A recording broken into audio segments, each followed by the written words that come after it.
What's going on, guys? Hover-samueloneworldproductions here, back with another Spider-Man related video. The recently I did do my list of my top 10 best moments in the Spider-Man Homecoming trilogy, and a couple years ago I did do one on the Sam Raimi trilogy, some of my favorite moments from that trilogy. So I thought, why not try my best to do one from the Amazing Spider-Man Duology, which is going to be a kind of a tricky one because these Spider-Man movies are kind of my least favorites of the Spider-Man movies. Like, if you saw my ranking, I also did after No Way Home. Guess now these two are probably in my bottom 3 in terms of Spider-Man movies. Like, they're not films I'm not actually like the hugest fan of. You know, I do have a little bit more appreciation for them after seeing No Way Home. But I don't say that these films are devoid of great moments, because I say these films definitely do have their good and interesting moments. But also they do have their pretty lackluster moments, so I thought it'd be fun to just do a list where I talk about my actual good moments in these movies. Yeah, talk about the absolute worst moments in this trilogy. I think worst moments in this Spider-Man in this duology, because yikes. Like, there were some pretty kind of bad moments in this movie, and this is the reason why this movie is considered to be like some of the least favorite terms of the Spider-Man movies. So I just thought it'd be fun to do that. So I'm talking about I think the actual good moments in this trilogy, because I think there are actual good moments here. And I will talk about the bad moments as well. So hope you all enjoyed this video. Let me know down below what your favorite best moments for this one trilogy. And eventually I do plan on doing an actual big top 20 list on what are the best moments from this duology. From the entire Spider-Man franchise. That will be coming probably. I'm not exactly sure when I'm going to do it, but definitely something I do plan on doing. So, I'm in rush. Let's get started with the list. Now, I'm actually going to start off with the worst, and I'll be honest, I'm just going to like skim through this, because I really don't want to talk really too in-depth with these moments, if I'm being honest. I just want to get to why the actual shining moments in these lackluster movies.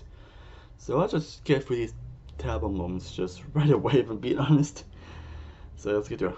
My fifth worst moment will probably be the opening scene made Spider-Man 2. Again, I never understood why they decided to touch more on Peter's parents in these movies. Like, that's something I never really understood, honestly. And the opening scene just, we see pretty much where it's kind of just a generic action scene with that's kind of like shaky and all that stuff. Like, yeah. Then we got the first Spider-Man vs. Spider-Man fight made Spider-Man 2 and number 4. And it's not really the other peers, being kind of quit b-balling with people in danger is not what I have a problem with. It's the fact that, I never was a fan of, I never liked Paul Giamatti's version as Rhino here. Like, I don't mind when villains are over the top, but I thought he really did too much when I really couldn't enjoy it, and that's kind of what happened here. Number 3 is always just seeing, like, Peter Cooper on Gwen in The Amazing Spider-Man, like, the most breakage stories just, really, they had great chemistry in these movies, don't get me wrong, but, yeah. Number 2 is the transformation and plane reveal from the lizard from the Amazing Spider-Man. It's pretty much just turn people into lizards. That's his ultimate motivation here. Like, really? Really? And what I question my least favorite moment is probably not just this movie, probably in the entire Spider-Man franchise, in my opinion. And that is probably the ending to this movie. Like, not only is that they're just spoiling the trailers, but like, I kind of get what they're going for, but at the same time it's like, really? Well, I don't even say what the ending. I'm pretty sure you guys know how terrible this ending is, so yeah, it easily comes in number 1 for me. Now let's get to what is the best moments in this trilogy. Like, and I really kind of struggled a bit honestly, because again, these movies are kind of lackluster in some areas. Like again, they're far in my bottom 3 of the Spider-Man movies, but there are still some shining brightness to these movies. So coming in at number 5, we actually got the death of Uncle Ben from The Amazing Spider-Man. Again, definitely far from being as powerful as in the Sam Raimi trilogy. Like, that death still hits like a ton of bricks, honestly, especially when you know all the context and anything. Some of the context is kind of a little missing here, which is why it's kind of not as emotional as the previous stuff. But I also like the acting from this, like with that original scene from the Sam Raimi trilogy. The acting in this scene is pretty well done, and how it happens is pretty interesting and everything. And And I think it's mostly just the acting and the directing in this scene and how it's handled is basically kind of why it sounds less, because honestly, again, it's not really close to being as impactful as it was in the previous scenes, but it is still a very touching and well done scene with the actors giving really good work in this scene. So that's pretty much all I'm going to say, for being honest. Number 4, we get to the lizard fight scene. Again, pretty much the first big action scene in the entire movie, and transformation is definitely what I had issue with, and but the one issue I had was pretty much his actual review of his plan to pretty much channel with the lizard, but the fight scene is actually well done. It's always the thing I'm probably about one of the things I remember the most from the Amazing Spider-Man, along with thing we're going to see later, but it definitely is a well-done scene. It definitely a bit darkly shot, I'm not gonna lie, and all stuff. I think it's a bit too dark in some areas, but on that, it's a really fun and well done scene. I think choreography is overall very well done as well. Actors definitely really good work as well. So it's a pretty just simple, fun, and well done scene. Now, and number 3, we get the simple Andrew and Gwen date scene in the comic book from movie Spider-Man 2. Now, this one that you like can't deny in these movies is the great chemistry between Andrew Garfield and Emma Stone.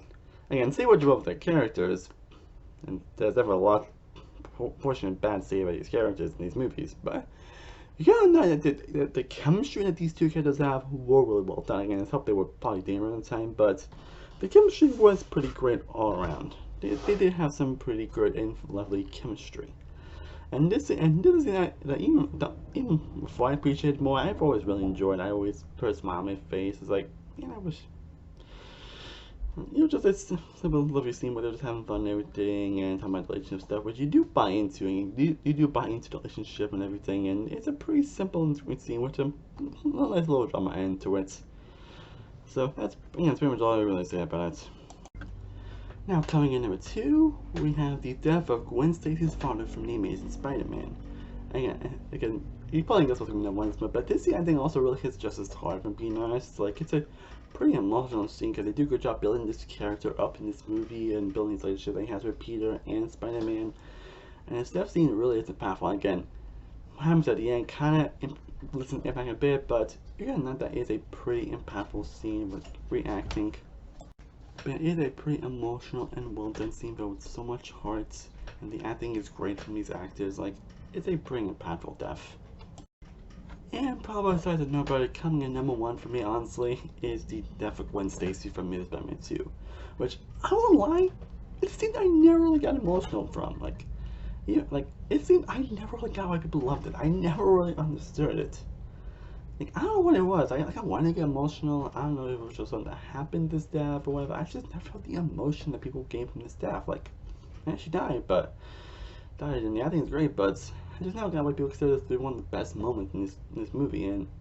But then, I think the more I thought about it, and especially that scene No Way Home, like, that's the month I definitely appreciate a bit more after seeing No Way Home. This stuff really is an impact, and and how we kind of got there was kind of ridiculous during the light of the Green Goblin, but how this stuff really still has an impact on Andrew Garfield's Peter really just hits like a ton of bricks. But I think also the emotion in that scene is well, I now see it's well realized, and even the visual of this scene is just breathtaking. Like, the visuals in this movie has always been one of the best things on Amazing Spider-Man 2, and it is honestly a full display and full in beauty here.